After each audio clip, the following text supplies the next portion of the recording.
In today's video, I am going to teach you how to create a newsletter in Wix. To get started, log in to your Wix dashboard. Once you are inside your dashboard, look to the left sidebar and find Marketing and SEO. Click there, then select Email Marketing. If you do not see it right away, you can also use the search bar at the top of the dashboard to find email marketing faster. This is the area where Wix lets you create and manage promotional emails and newsletters for your audience.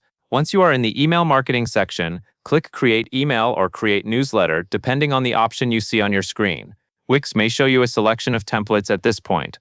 Choose a template that matches your brand and the type of message you want to send.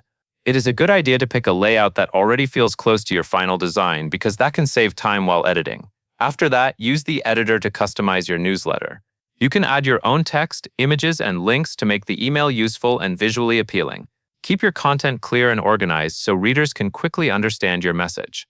If you want to make the newsletter feel more personal, click Add Personalization. This allows you to include the recipient's name in the email, which can help the message feel more direct and engaging. When your design and content are ready, click Next. Wix will then ask you to choose your audience. Select your target audience from your saved contacts, such as your subscribers list. This step is important because it makes sure your newsletter goes to the right group of people.